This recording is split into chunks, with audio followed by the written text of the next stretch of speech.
Salam alaikum, bismillah ar-Rahman ar-Rahim. Donc la leçon numéro 3 de chimie, c'est la deuxième vidéo qui concerne cette leçon. Les transformations chimiques s'effectuant dans les deux sens. Suite. Programme du deuxième année bac international, option française, sciences maths, sciences physiques et SVT. On a vu dans la vidéo précédente les réactions acido-basiques, les acides et les bases selon Bronsted, les couples acides-bases, puis les réactions acido-basiques. Et grand 2, on a vu le pH des solutions aqueuses. Maintenant, on va voir grand 3, l'avancement final, X final, et l'avancement maximal, X max, d'une réaction chimique. On va voir ça à partir d'une activité. Donc, on verse dans un ballon de volume V0 est égal à 500 ml, rempli d'eau distillée, un volume V égal à 1 ml d'acide éthanoïque. Voilà, donc on a un ballon de capacité 500 ml rempli d'eau distillée. On lui ajoute un volume V égale 1 ml d'acide éthanoïque, CH3CO2H. Après agitation, on mesure le pH du mélange et on trouve pH égale 3,10. 3,10, c'est le pH de la solution obtenue en versant 1 ml d'acide éthanoïque sur 500 ml d'eau. Les données, la masse molaire de l'acide éthanoïque, c'est 60,5 g par mol. La densité de l'acide éthanoïque pur, c'est D égale à 1,05. Première question, écrire l'équation chimique entre l'acide éthanoïque et l'eau. Petit b, calculer la quantité de matière initiale de l'acide éthanoïque. C, dresser le tableau d'avancement de la réaction. D, déterminer à partir de la valeur du pH l'avancement final X final de la réaction. Comparer l'avancement X final avec l'avancement X max, puis en déduire. On passe tout de suite à la solution. Donc, petit a, écrire l'équation chimique de la réaction. Donc, la réaction entre l'acide éthanoïque et l'eau. Donc, l'acide éthanoïque va jouer le rôle d'acide, CH3CO2H ou bien CH3COOH, c'est la même chose. Plus H2O, H2O qui va jouer le rôle de la base et qui nous donne CH3CO2- plus H3O+. Voilà, AQ. À la fin de la leçon, on va voir que la réaction, la transformation chimique s'effectue dans les deux sens. On peut écrire les deux, voilà, les sens inverses. Mais jusqu'à présent, on va écrire qu'une seule flèche. Donc on va considérer cette réaction. CH3CO2H plus H2O liquide qui donne CH3CO2- plus H3O plus aqueux. Voilà. Un acide, base. CH3CO2- c'est la base conjuguée de l'acide éthanoïque. Et H3O+, c'est l'acide conjugué de la base H2O. Deuxième question, calculer la quantité de matière initiale de l'acide éthanoïque. Donc la quantité de matière initiale N0 est égale à la masse de l'acide éthanoïque sur la masse molaire de CH3CO2H. On ne vous a pas donné la masse, mais on vous a donné le volume. Ça est égal à ρ fois V sur la masse molaire de CH3CO2H. La masse volumique n'est pas donnée, mais on sait que la densité est égale à ρ sur la masse volumique de l'eau. Ceci implique que ρ est égal à D fois ρ de l'eau. Donc N0 est égal à D fois la masse volumique de l'eau fois V sur la masse molaire de CH3CO2H. On sait que la masse volumique de l'eau est égale à 1 g par millilitre, qui est égal aussi à 1000 g par litre. Donc application numérique. N0 égale D, c'est 1,05, multiplié par, on va utiliser un gramme par millilitre, et le volume c'est 1 millilitre, donc c'est 1, voilà, gramme par millilitre si vous voulez, pour ne pas se tromper, multiplié par 1 millilitre, sur la masse c'est 60,5 grammes par mol, et tout calcul fait vous donne N0 est égal à 1,73 10 puissance moins 2 mol. Voilà. La troisième question, la question C, on vous demande de dresser le tableau d'avancement. Donc le tableau d'avancement, on a CH3COH, l'acide, plus H2O, la base, qui nous donne CH3CO2- plus H3O+. À l'instant T égale à 0, la quantité de matière de CH3COH, c'est N0. Voilà, l'eau, c'est le solvant, il est en excès. Voilà, on a 0, 0. À l'instant T, on a N0 moins X, le solvant, X, X, et à l'instant T final, on a N0 moins X final, le solvant, X final, X final. On ne va pas utiliser X max, puisqu'on va comparer X final avec X max. Donc tout d'abord, on vous demande de chercher X final à l'aide de la valeur du pH. Donc voilà le tableau d'avancement avec N0 est égal à 1,73 10 puissance moins 2 mol par litre. Petit d, déterminer à partir de la valeur du pH l'avancement final, X final.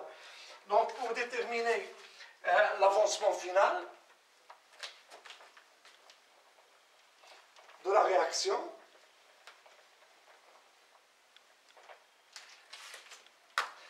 donc voilà, donc D, on vous demande de chercher X final. Voilà, on vous a donné le pH de la solution. Le pH de la solution, il est lié à la concentration de H3O+. Donc on sait que la concentration de H3O+,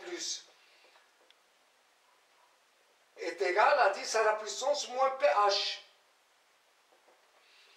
Voilà, la concentration de H3O+, finale, si vous voulez, finale, est égale à 10 puissance moins pH.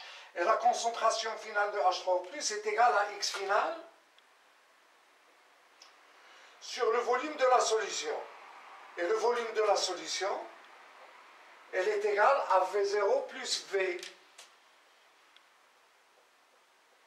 Donc c'est 500 ml plus 1 ml qui est à peu près égal à 500 ml, qui est égal à 0,5 litres. Donc c'est 501 ml, donc c'est presque 500 ml. Donc X final est égal donc au volume de la solution multiplié par 10 à la puissance moins pH. Donc X final est égal au volume de la solution, c'est 0,5 fois 10 à la puissance moins pH, et le pH on vous a donné c'est 3,10. Et tout calcul fait vous donne X final est égal à 4 10 puissance moins 4 mol. Bon, on va vérifier ça, vous pouvez le vérifier. Puis on vous demande de comparer X final avec X max. Donc pour chercher X max, on considère que la réaction est totale. Donc si la réaction est totale, ça veut dire qu'à la fin de la réaction, il ne reste plus d'acide éthanoïque. Ça veut dire que N0 moins X max est égal à 0. On va remplacer X final par X max. Donc on a N0 moins X max est égal à 0. Donc on considère que l'acide éthanoïque disparaît totalement à la fin de la réaction. Ce qui implique que X max est égal à N0. Est égal à N0, et on a trouvé N0, c'est 1,73 10 puissance moins 2 mol. Donc en comparant X final avec X max, on voit bien que X final est inférieur à X max. X final, c'est l'avancement final de la réaction, à la fin de la réaction. Donc X final n'est pas égal à X max. Ça veut dire qu'à la fin de la réaction, il reste l'acide éthanoïque. Donc l'acide éthanoïque n'a pas réagi totalement. Donc il a réagi partiellement. Donc X final est inférieur à X max. Donc la réaction n'est pas totale.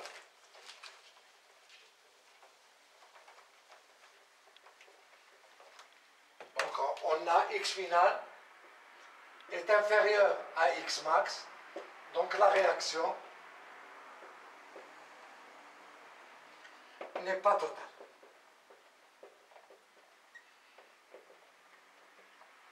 Donc à la fin de la réaction,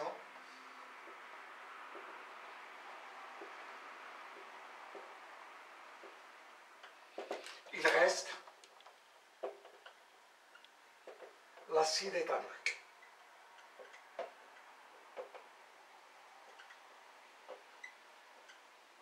Donc l'acide éthanoïque ne disparaît pas totalement. Il reste l'acide éthanoïque à la fin de la réaction. Donc X final, c'est l'avancement à la fin de la réaction. Et X max, c'est l'avancement maximal si on considère que la réaction est totale. Puisque X final est inférieur à X max, donc la réaction n'est pas totale. Donc on va chercher, voilà ce qu'on appelle le taux d'avancement final.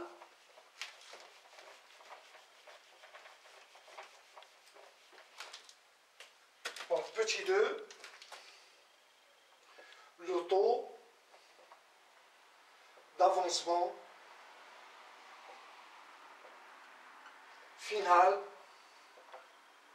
de la réaction.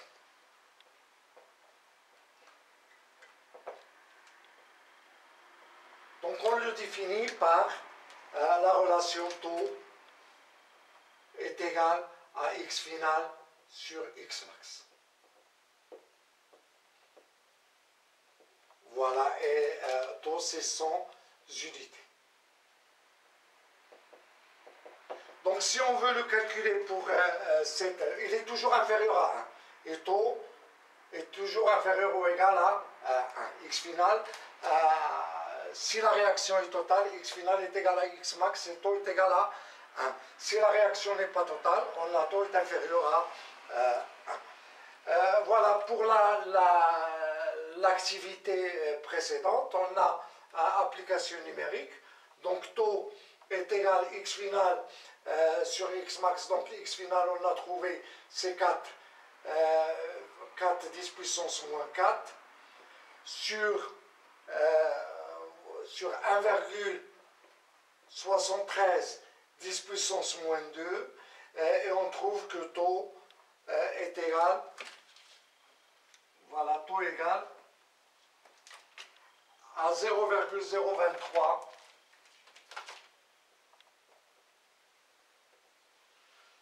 donc soit on multiplie par 100 23 soit 2,3%. Bon, 2,3%, ça veut dire que parmi 100 molécules d'acide éthanoïque, 2,3 uniquement qui se sont dissociées. Ça veut dire que parmi 1000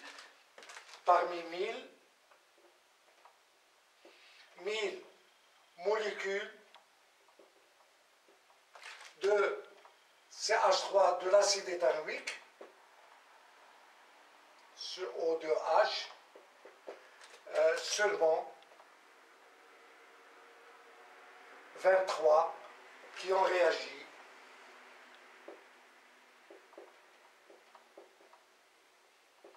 avec l'eau.